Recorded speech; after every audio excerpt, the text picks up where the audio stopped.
소방공무원 수험생 여러분 안녕하십니까? 소방공무원 강의를 담당하는 이종호라고 합니다. 자, 이번 시간에 저희 이제 법규 문제를 한번 또 풀어보도록 하겠습니다. 우리 지난 시간에 법규를 제가 아마 공사업법을 중간에 하다가 끝냈을 거예요. 그죠? 그럼 이번 시간에 공사업법을 마무리를 하고 우리 위험물법 들어가고 그리고 이제 화재조사법은 뭐 다음 주에 하든 이런 식으로 해서 좀 마무리 과정을 또 들어가 보도록 하겠습니다. 자, 공사 등에 갔을 때 1절 설계라고 나와 있습니다. 11조 설계 내용입니다. 자, 이런 기술인력 작용 물어봤다. 성능이주 설계 너무 쉽죠. 기술사 2명. 그죠? 그러니까 이런 문제들은 그냥 가볍게 맞춰주시면 됩니다. 그리고 전문 소방시설 설계업에서만 할 수 있다라고 해가지고 시행령 별표 1에 2에 가면 명확하게 들어가 있습니다. 자, 그리고 2절 시공, 12조 시공에 대한 거죠. 그러면 시공에 갔을 때 이제 공사를 하는 거죠. 결국 공사업체에서 하는 일을 우리가 시공이라고 한다 그랬으니까. 그럼 공사업체에서 이런 애들을 기술자라는 사람들을 현장에 배치를 하죠. 그럼 현장에 배치할 때 고급에 배치해야 되는 기준과 중급, 초급, 그죠? 특급까지 여러분들이 급별로 배치를 해야 되는 기준을 암기를 해두셔야죠. 연면적 3만에 20만 미만인 아파트 제외 고급, 물 분무 등 호스를 제외 제연 이거 중급이죠. 지하층 포함은 층구 40층이면 특급이죠. 1만에 20만 아파트 이게 초급이 아니고 뭐예요? 중급이죠. 이거는 여러분들 무조건 정리해 두셔야 돼. 아셨습니까? 그래서 기출문제에 가보면 생각보다 이 문제가 등장을 합니다. 그래서 기술자 배치 기준이 있고 뒤에 가보면 감리자 배치 기준이 있는데 감리원 배치 기준이죠. 그 두 가지를 명확하게 구분을 해두셔야 됩니다. 아셨습니까? 그래서 소방기술자 배치 기준에 갔을 때 특급이냐 고급이냐 중급이냐 초급이냐 그죠? 자격 수천만을 받았을 때 배치할 수 있는 기준이 다 다르다 그랬죠. 그래서 기계와 전기는 어차피 각각이고 현장 기준이다라고 하면은 특급이 들어갈 수 있는 곳이 20만에 40층 맞습니까? 그러니까 지하층 포함이에요. 그리고 고급은 3만에 20만인데 아파트 제외 지하층 포함 16층 이상 맞습니까? 네, 일단 특급 고급은 구분하기 어렵지 않을 거예요. 근데 여기가 좀 많다 그랬죠. 물 등이나 제연 그죠? 맞습니까? 그래서 호스릴 방식은 제외한다. 맞죠 여러분들? 그리고 여기 갔을 때 5천에 3만 아파트 제외 그리고 여기가 1만에 20만 아파트가 여기 들어가죠. 두 가지가 조금 나뉘어서 들어간다라는 거. 연면적이 여기 3만 이상은 아파트 제외는 고급이라고 했으니까 요거 미만인 곳 그쵸? 5천에 3만 그리고 20만 미만이 갑자기 아파트가 여기에서 제외가 된다라고 했으니까 그 아파트가 이쪽으로 들어오는 거죠. 1만에 20만 맞습니까? 그리고 나머지 이제 1천에 5천, 1천에 만 1천에 5천은 이제 아파트 제외 그죠? 1천에 만은 아파트 그리고 지하구까지 초급이다. 이거는 명확하게 여러분들이 정리를 해가셔야 됩니다. 자격수 첫 발급자 오케이 이런 것들은 그 나머지 1천 미만이겠죠. 세 번째, 공사업자는 한 명의 소방기술자를 두 개의 공사 현장을 초과해서 배치하면 안 되죠. 기본적으로 소방기술자는 한 현장에 한 명씩 공사업자 한 명이 두 개의 공사 현장을 초과하여 배치할 수 있는 기준은 그랬습니다. 다만 연면적 3만 제곱 이상의 특정 소방 대상물이거나 지하층을 포함한 층수가 16층 이상의 아파트에 대한 소방시설 공사의 경우에는 한 개 공사 현장에만 배치하는 경우는 제외한다. 그러니까 이거는 이제 우리가 보통 얘기하는 상주 공사 감리 대상은 제외한다 라고 나와 있습니다. 그러면 우리가 두 개 공사 현장을 초과해서 배치할 수 있는 기준이 들어가 있는데 자, 이 기준이 조금 숨어 있긴 합니다, 여러분들. 근데 이 문제도 나올 수는 있거든요. 그래서 이게 연면적 기준이 정해져 있는데 그 연면적 기준이 다 숫자 기준이기 때문에 시험 문제가 나오기 괜찮을 것 같습니다. 그래서 배치할 수 있는 기준을 물어보면 대표적으로 1번 5,000제곱 이상이고 공사 현장이 2개 이하와 5,000제곱 미만인 공사 현장에 같이 배치하는 경우 다만 5,000제곱 미만의 공사 현장의 연면적의 합계는 1만을 초과해서는 안 됩니다. 그러니까 이게 지금 바뀌어 들어간 거죠. 그죠? 맞습니까? 여기가 원래 5,000이고 2개 이하가 5,000제곱 미만이고 그죠? 5,000제곱 미만인 공사 연면적의 합계는 1만이다. 맞죠? 자, 그럼 2번하고 4번도 틀린 게 되겠죠. 왜냐하면 정답이 1번이니까요. 그럼 2번 같은 경우는 우리가 법에 가보면 뭐라고 되어 있냐면 건축물의 연면적이 몇 제곱 미만인 현장에 배치하는 경우냐면 우리가 5,000제곱 미만 그죠? 근데 요 뒤에가 2만이에요. 합계가. 하나가 5,000이고 2만이라고요. 그러니까 이런 것들이 이제 잘못된 거죠. 맞습니까? 네, 그래서 이런 문제는 신출 문제로 나올 수 있거든요. 그래서 이게 이제 소방기술자 배치 기준 표에 가보면 나와 있습니다. 그래서 공사업자는 다음의 경우를 제외하고는 한 명을 절대 공사 현장 2개에 초과해서 배치하면 안 된다라고 나와 있습니다. 이런 내용들 같이 좀 보시면서 넘어가 주시면 좋겠죠. 맞죠? 자, 4번. 소방시설 공사업법상 공사업자는 소방기술자를 소방시설 공사의 착공일부터 소방시설 완공검사 증명일까지 그저 배치를 하죠. 단, 공사업자는 시공관리 품질 및 안전에 지장이 없는 경우로서 발주자가 서면으로 승낙하는 경우에는 해당 공사가 중단된 기간 동안 소방기술자를 공사 현장에 배치하지 않을 수 있다 그랬죠. 그 공사 현장에 배치할 수 있는, 그죠? 않을 수 있는 사유로 옳지 않은 것은. 그래서 민원 또는 계절적 요인이 가능하죠. 소방기술자 개인적인 사유 안 되죠. 기술자가 아니고 우리가 이 사람이 사유가 있을 때, 이 사람 기본적으로. 이런 문제는 우리 예전에 많이 풀어봤잖아요. 그죠? 예산 부족 중 발주자의 책임 있는 사유 또는 천재지변 등 불가항력으로 공사가 일정 기간 중단된 경우, 그리고 발주자가 공사의 중단을 요청하는 경우, 소방기술자 개인적 사유 절대 안 되죠. 그래서 이 밑에 가보면 이제 원래는 소방기술자는 공사 시작 착공 신고부터 이제 끝날 때까지 완공검사까지 항상 현장에 있어야 되는데 그 현장에 있지 않아도 되는 기간이 있는 거죠. 그죠? 근데 이게 발주자가 보통 사유가 있을 때 우리가 일반적으로 제외할 수 있다라고 얘기를 한다고요. 맞죠? 그래서 이것도 같이 좀 정리를 해주시면 좋을 것 같습니다. 자, 13조입니다. 착공신고죠. 착공신고는 요번에 개정이 좀 됐으니까 여러분들이 개정된 내용을 한 번 더 체크를 좀 해주시는 게 좋다라고 제가 틀림없이 말씀드렸습니다. 그래서 소방시설 공사업법상 공사의 착공신고 대상으로 옳지 않은 것은 이라고 했을 때 공사업자가 공사하는 경우에만 해당한다라고 되어 있습니다.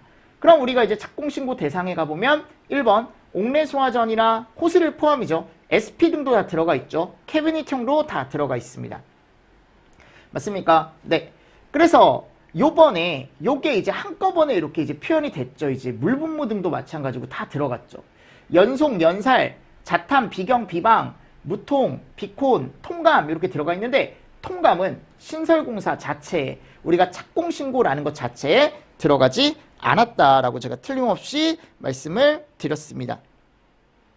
맞나요? 네, 그래서 이런 개념은 여러분들이 꼭 알고 계셔야 됩니다. 아셨죠? 그래서 우리가 이제 착공신고 같은 경우는 제가 꼭 정리를 해두셔라. 왜냐하면 개정이 됐으니까 이미. 맞나요? 그래서 신설설비 같은 경우는 다른 거 없어. 그냥 우리가 이제 보통 얘기했을 때 원래 이렇게 쭉 풀어져 있던 게 여기까지. 얘를 그냥 얘로 바꿔준 거죠.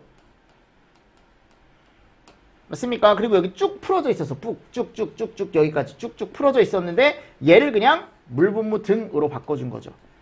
굳이 이렇게 길게 늘여둘 필요가 없었잖아요. 그죠? 근데 이렇게 길게 늘여놓던 거죠.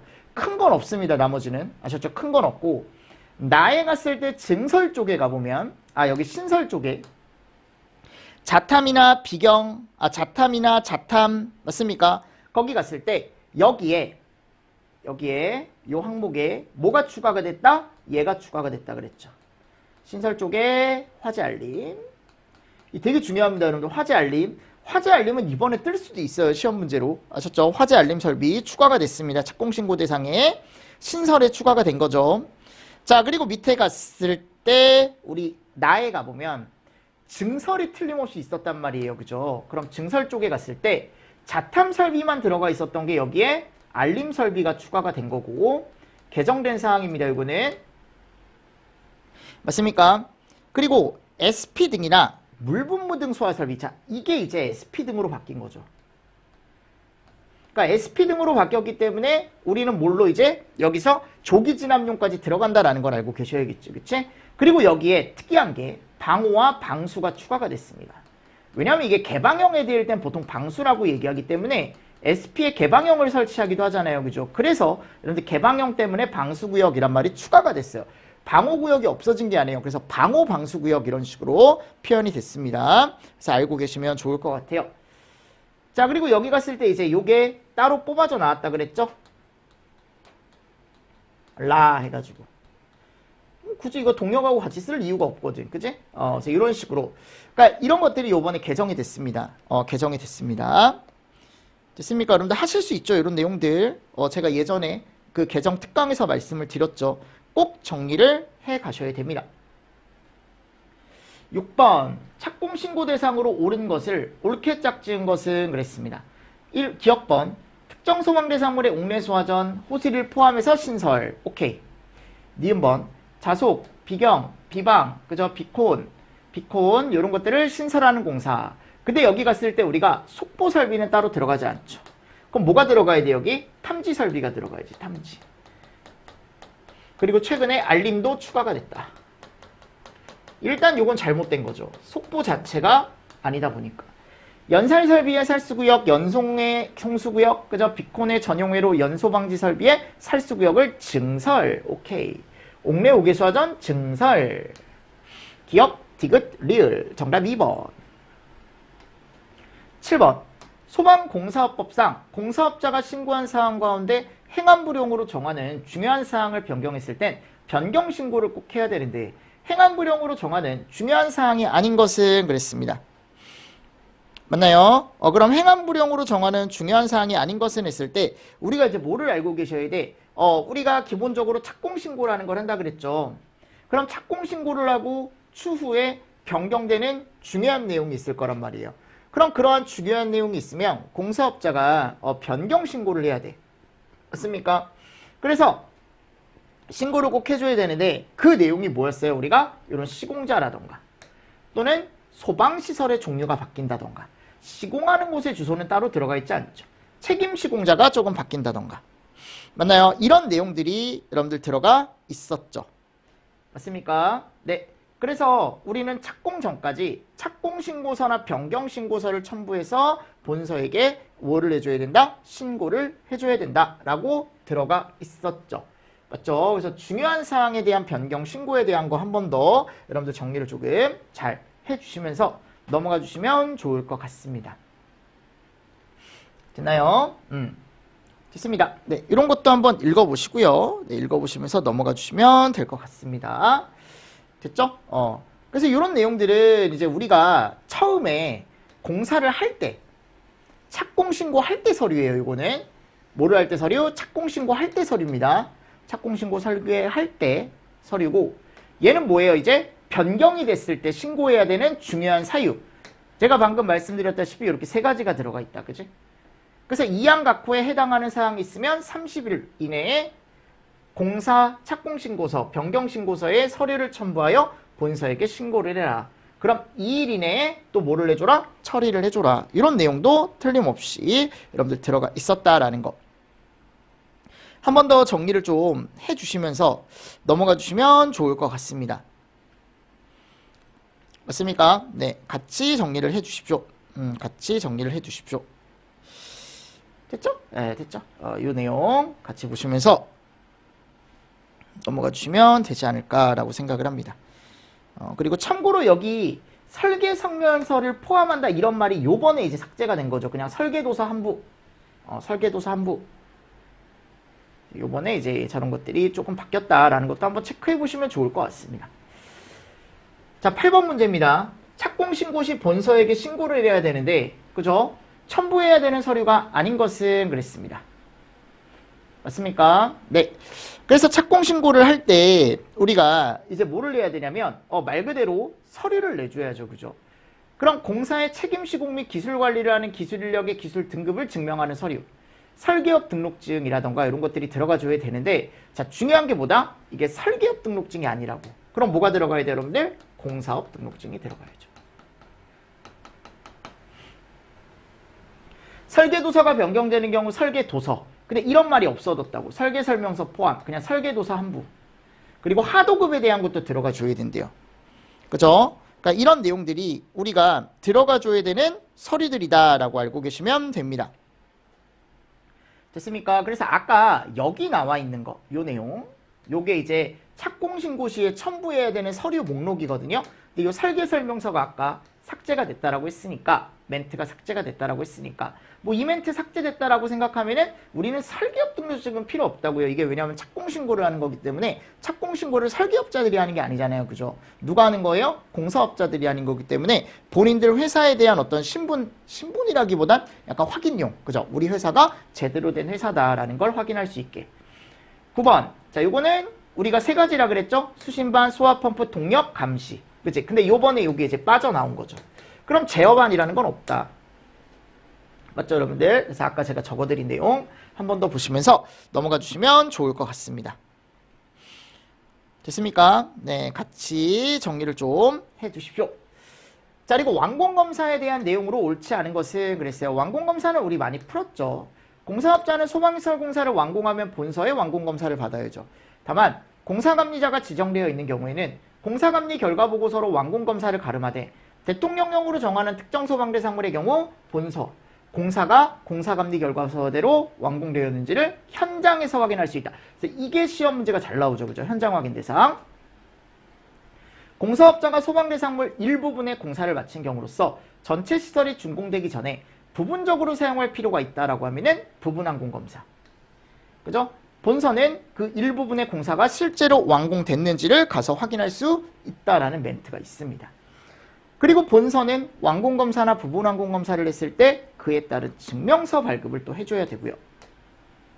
이런 서류에 관련된 발급이라던가 또는 이제 여기가 보면 세부적인 필요한 사항은 대통령령이 아니고 뭘로 정한다? 행안부령으로 정한다. 행안부령. 그죠? 그래서 이런 내용도 같이 좀 보시면서 넘어가 주시면 좋습니다. 그래서 지금 본문 넣어놨으니까 한 번 더 읽어보십시오. 그래서 대통령령으로 정하는 완공검사를 했을 때 현장 확인을 위해 필요한 대상물을 암기를 꼭 해두셔야 된다. 그죠? 그래서 지금 여기 갔을 때 범위가 옳은 것은 했을 때 일단 문종은 판노수습창 있었죠? 그죠? 그리고 지하 다중 요거 있었다 그랬죠? 문종은 판노수습창, 문종은 판노수습창. 그리고 SP 등 물분무 등 들어가 있습니다. 호스릴 방식 제외. 오케이. 이거 다 외웠죠? 아파트 안 된다 그랬죠? 1만에 11층인데 아파트 제외. 가연성 가스인데 지상 노출이라 그랬죠? 1,000톤. 그죠? 그러면 지금 디귿하고 리을은 잘못된 거죠. 무슨 말씀인지 아시겠습니까? 네, 그래서 이런 개념들 조금 잘 정리를 또 해주시면서 넘어가 주시면 좋을 것 같습니다. 꼭 암기해 두셔야 되는 내용 중에 하나입니다. 너무 많이 나왔기 때문에. 그래서 완공검사는 일단은 기본적인 큰 내용과 방금 얘기했던 이 완공검사 현장 확인 대상 같은 거 잘 체크를 해주시면서 넘어가 주시면 되죠. 15조 공사의 하자보수. 하자보수에 대한 내용으로 옳지 않은 것은 그죠? 그럼 공사업자는 이것도 하자보수도 요번에 개정이 좀 됐죠. 대통령령이 조금 개정이 됐기 때문에 이런 내용도 여러분들이 한 번 정도는 다시 한번 보실 필요가 있겠죠. 그죠? 일단 1번에 가보면 대통령령으로 정하는 기간 동안 우리는 하자보수를 해야죠. 그죠? 제대로 나와 있습니다. 대통령령에 나와 있습니다. 그 내용이. 2번 관계인은 시설화자가 발생했을 때 공사업자에게 그 사실을 알려야 하며 3일 이내에 하자보수를 하거나 보수 일정을 기록한 하자보수 계획을 관계인에게 서면으로 알려야 되고 관계인은 공사업자가 본서에게 하자보수를 이행하지 않았을 땐 그 사실을 알릴 수 있죠. 그죠? 4번 본서는 하자보수를 이행하지 않은 사실을 통보받았을 땐 중앙이 아니고 어디? 지방이죠. 지방. 네, 이런 개념도 우리 예전에 문제를 풀어봤습니다. 지방에 대한 거다. 그래서 우리가 3일 이내라는 것도 많이 나오고요. 이것도 지방을 중앙으로 바꿔놓고 이런 식으로 시험 문제가 나올 수 있습니다. 그래서 전체적인 여러분들 법에 대한 내용 있죠. 이 내용, 15조 내용 한 번 더 정리해 보십시오. 그리고 요번에 바뀌었다라는 게 이거죠. 요거. 대통령령으로 정하는 소방시설의 대통령령. 맞습니까? 그래서 요게 이제 2년, 3년이 들어가 있습니다. 설비 종류 들어가 있고. 그게 요번에 조금 바뀐 거니까. 13번 공사 하자보수에 관한 내용에서 관계인이 본서에게 그 사실을 알릴 수 있는 경우가 있다. 그 사유로 아닌 것은 하자보수를 이행하지 아니한 경우 서면으로 알리지 않은 경우 구두로 알리지 않은 건 없죠. 그죠? 그리고 불합리. 그래서 뭐가 있어? 이행 안 했을 때, 서면으로 알리지 않았을 때, 불합리하다고 인정됐을 때. 이렇게 세 가지.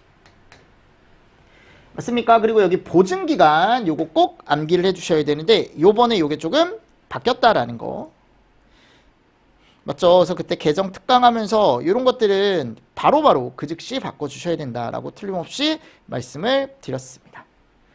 첫 번째 갔을 때 비경, 비방, 피난기구, 유도 등 그저 들어가 있었는데 이거 안 쓰거든요. 여러분 유도표지. 그래서 유도표지가 삭제가 됐고요. 비상조명 등이나 무선통신 보조설비 이렇게 들어가 있죠. 2년. 자동소화장치, 옥내소화전. 자, 그리고 여기 갔을 때 옥외는 그대로 들어가 있고요. 옥내라던가 옥외 다 들어가 있고 요게 또 뭘로 바뀌었어요? SP 등으로 바뀌었죠. 그죠? 맞습니까? 자, 그리고 화재 알림 설비가 추가가 됐고, 화재 알림 추가됐고, 요게 소화 용수 설비로 바뀌었죠. 그죠? 상수도가 아니고. 그죠? 그래서 여기 화재 알림 설비 3년짜리에 들어갔습니다. SP 등으로 들어갔고, 여기 상수도 소화 용수 설비가 아니고 소화 용수 설비로 개정이 됐다라는 거. 다시 한번 여러분들 정리를 좀 해주시면 좋습니다. 자, 3절 16조 감리입니다. 공사감리 시 수행해야 할 업무에 대한 설명으로 옳지 않은 것은 그랬죠. 1번 난연화와 방역 물품의 적법성 검토. 벌써 틀렸네요. 이게 불연하죠. 설계도서 적합성, 설치계획표 적법성, 소방용품의 위치 규격, 사용자재 적합성. 그래서 아래 갔을 때 제가 예전에도 이제 설명을 드렸지만 우리가 적법이 들어가 있는 게 있고, 그죠? 적법, 적법만 한번 별표 쳐보겠습니다. 적법, 그죠? 자, 그리고 적합이 들어가 있는 게 있습니다. 적합은 여기 동그라미 한번 쳐볼게요. 적합 맞나요? 그리고 여기 적합 보시죠? 그래서 이런 것들을 여러분들이 조금 체크를 하실 때 같이 좀 정리를 해 주십시오. 끝에 있는 것만 보시면 돼요. 이런 거 소방용품, 그죠? 뭐 설계도서 적합, 설계 변경사항 적합, 맞습니까? 시공상세도면 적합, 이런 것들. 그리고 나머지 뭐 지도감독이나 성능시험, 그리고 적법 들어가 있는 것도 틀림없이 있다 그랬죠. 그래서 적법을 외우든 적합을 외우든 적법과 적합은 좀 구분을 좀 해두시면 좋고, 그리고 이런 성능시험이나 또는 이제 지도감독 이런 것들은 조금 체크를 하실 때 같이 여러분들이 체크를 해주셔야 되는 내용 중에 하나입니다. 다음 이런 것들 잘 보시고요. 1번이 잘못된 거죠. 상주공사감리와 일반공사감리, 뭐 이것도 우리가 워낙 많이 했던 거죠. 그래서 상주공사감리는 아파트 제외 연면적 얼마? 3만.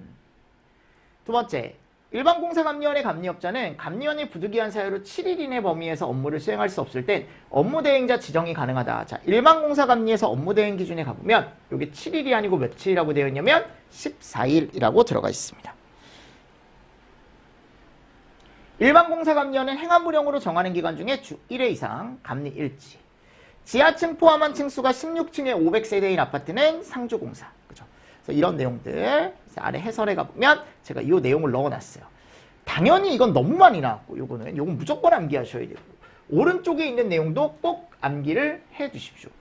근데 이제 여기 상주공사 감리는 어차피 이제 여기가 보면 1일 이상 현장을 이탈하면 틀림없이 대행에 대한 내용이 나오는데, 일반 공사 감리 같은 경우는 일단 주 1회 이상 현장에 출동을 해도 된다.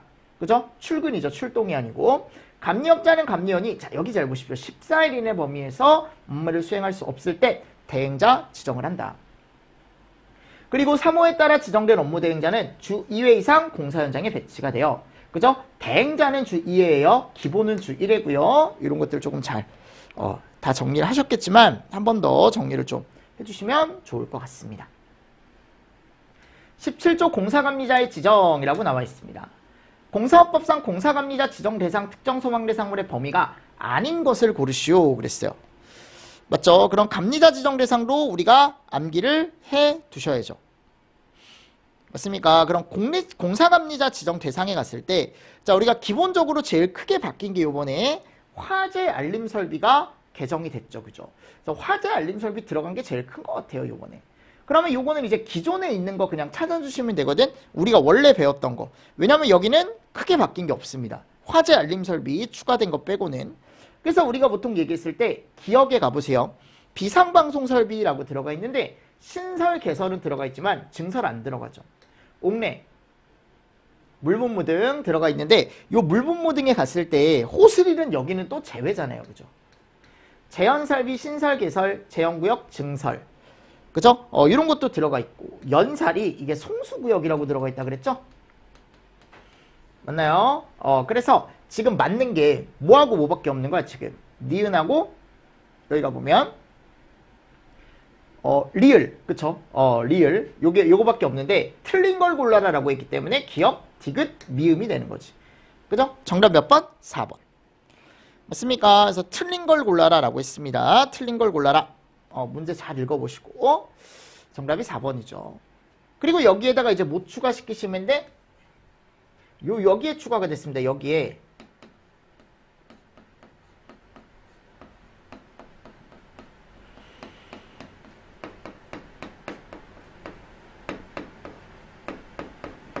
개설, 그죠? 제가 신계증 이런 식으로 얘기했었잖아요. 그죠? 여기 증설 없습니다. 그것만 조심해서 여러분들이 머릿속에 가지고 가시면 되지 않을까라고 생각을 합니다. 자, 감리원의 배치. 감리원 배치 내용은 여러분들이 한 번 더 정리를 해 보십시오. 이것도 소속 감리원을 현장에 배치하죠. 그죠? 그러니까 감리업자가 감리원을 배치하는 거예요. 맞죠? 여러분들 배치. 감리업자는 배치를 했을 때 본서에게 신고가 아니고 제가 뭐라 그랬어? 통보라 그랬죠? 통보. 그죠? 감리업자를 지정했을 때는 신고고, 지정은 신고고, 지정 신고, 배치 통보예요. 그죠? 요거 구분하셔야 된다라고 제가 틀림없이 말씀드렸습니다. 예전에 이걸로 시험 문제가 또 나온 적이 있다라고 말씀을 드렸죠. 정답이 몇 번입니까? 그래서 1번이죠. 그죠? 1번. 일단 옳게 설명된 거니까. 그죠? 그리고 3번. 요건 왜 틀렸을까? 공사 현장의 연면적 합계가 20만 이상일 땐 20만 제곱을 초과하는 면적에 대해서 20만 제곱마다 보조감리원은 10만마다 추가하죠. 10만마다. 맞죠? 그래서 이런 것도 같이 보십시오. 됐죠? 그래서 우리가 20만이 아니고 10만마다 추가한다. 소방시설용 배관을 설치하거나 매립할 때부터 완공검사 증명서 발급받을 때까지 감리원 배치한다. 전선관도 포함이죠. 맞나요? 전선관도 포함이다 라고 되어 있습니다. 이런 내용 같이 보시면서 넘어가 주십시오. 18번. 감리원 배치 기준에 대한 설명으로 옳지 않은 것은, 요것도 여러분들 외워주셔야죠. 그래서 특급 감리 기준이 있고, 우리가 특급 감리원 중에 이제 소방기술사 기준이 또 있고, 특급 감리, 고급 감리, 중급 감리 기준이 쭉쭉쭉쭉 있죠. 그럼 특급 감리 중 소방기술사는 연면적 20만, 그죠? 들어가 있죠. 그리고 지하층 포함한 층수가 40층. 특급 같은 경우는 지하층 포함한 층수가 16층에 40만, 3만에 20만, 아파트 제외. 뭐 이런 것들 다 들어가 있었죠. 그죠? 맞습니까? 그리고 중급에 가보면 3만에 20만 미만인 아파트라고 들어가 있었는데 중급에는 이런 기준이 없죠. 5천에 3만. 5천에 3만. 그럼 이건 어디야 여러분들? 고급 감리원이죠. 고급 감리원. 그래서 아래 갔을 때 여러분들 얘를 책임 감리원 기준과 오른쪽에 있는 공사 현장 기준, 그죠? 이 두 개를 조금 짝지어서 여러분들이 암기를 해 주셔야 된다라고 제가 틀림없이 말씀을 드렸습니다. 19번. 일반 공사 감리 배치 기준에 대한 내용이다. 가로 안에 들어갈 알맞은 말은. 한 명의 감리원이 담당하는 공사 감리 현장은 몇 개 이하로 합니까? 이거 5개로 하죠. 일반 공사 주 1회니까 제가 월화수목금, 그죠? 자탐 설비, 옥내 소화전 설비 중 하나만 설치하는 2개 공사 감리 현장이 최대 차량 주행거리로 30km 이내에 있는 경우는 1개로 볼 수 있고, 감리 현장 연면적 총합계는 요게 또 넘으면 안 되는 게 있죠. 그죠? 10만을 넘으면 안 돼. 아파트는 무조건 5개죠. 그죠? 그러니까 요것도 충분히 시험 문제가 나올 수 있다. 맞나요? 그래서 우리가 여기 가보면 일반 공사 감리 대상일 때, 자, 상조 공사 감리 대상일 때 이런 거 한번 읽어보시고요. 일반 공사 감리 대상일 때 요 정도. 주 1회에 5개까지 할 수 있는데 아파트는 연면적 상관없이 5개지만 그 이외에는 5개가 연면적 10만 이하여야 된다. 근데 2개가 차량 주행거리로 30km가 안 되면 그냥 하나로 볼 수 있다. 그죠? 됐습니다. 이런 내용도 밑줄 친 거 위주로 해서 여러분들이 암기를 좀 해주셔야죠. 자, 20번. 위반 사항에 대한 조치. 자, 감리가 이제 위반 사항에 대한 조치를 어떻게 하냐. 기본적으로 감리업자는 감리를 할 때 설계도서나 화재 안전 기준을 보고 야, 이게 잘 안 맞는다라고 얘기하면은 어떻게 해줘야 돼요, 여러분들? 관계인에게 알려야죠. 그리고 공사업자에게 시정이나 보완을 요구해야죠. 다시 해달라라고. 당연한 거 아닙니까? 그죠? 2번. 감리업자는 공사업자에게 해당 공사의 시정 또는 보완을 요구하였으나 이행하지 않고 그 공사를 계속할 때는, 그죠? 그 공사를 계속하는 날로부터 5일 이내에 위반사항 보고서라는 걸 작성을 해서 소방본서에게 제출을 한다라고 되어 있지만 이게 며칠? 3일이죠. 3일.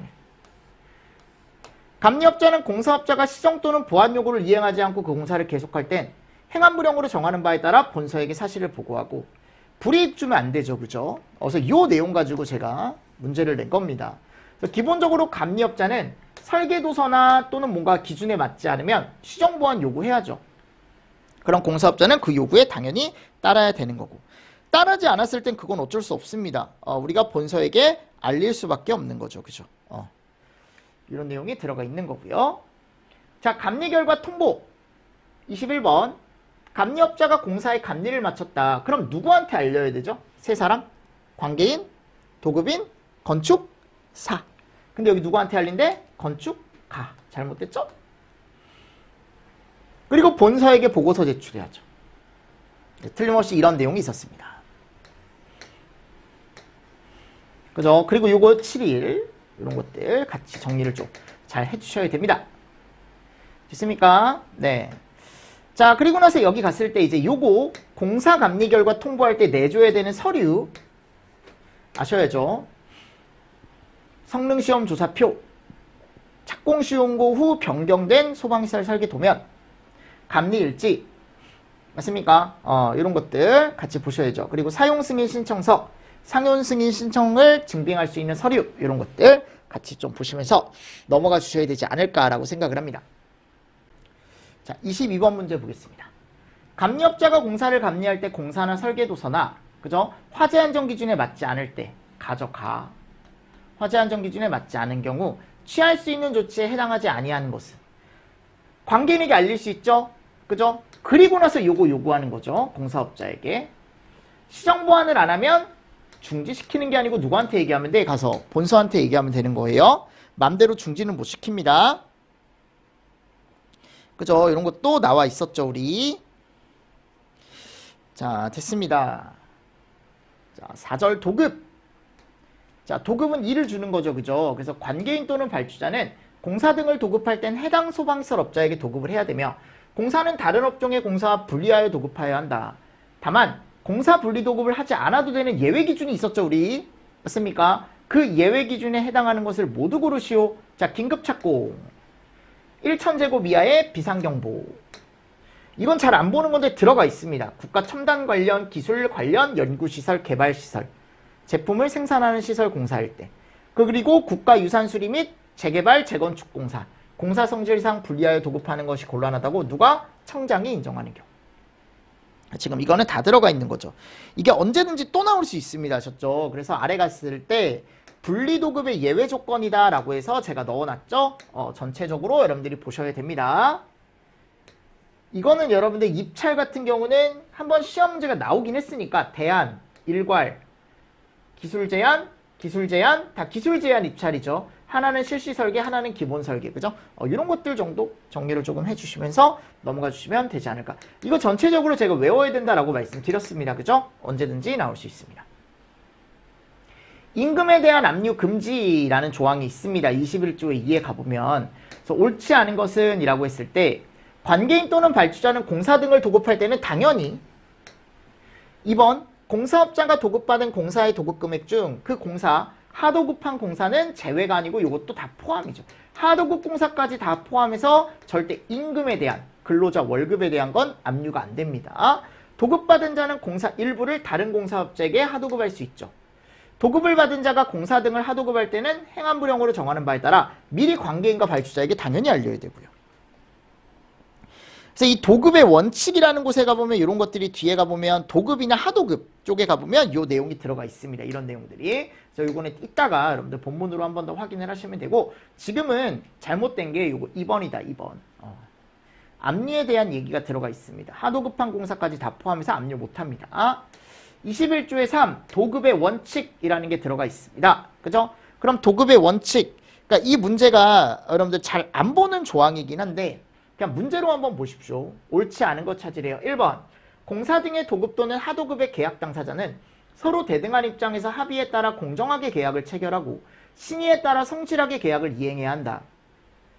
공사 등의 도급 또는 하도급의 계약 당사자는 그 계약을 체결할 때 도급 또는 하도급 금액, 공사 기간, 대통령령으로 정하는 사항을 계약서에 분명히 쓰고 한 장씩 갖는 거죠. 그죠? 계약서를 서로 내주고 보관을 해야 되고, 도급받은 자가 해당 공사 등을 하도급할 때는 행안부령으로 정하는 바에 따라 미리 관계인과 발주자에게 알려야 한다. 당연한 거죠.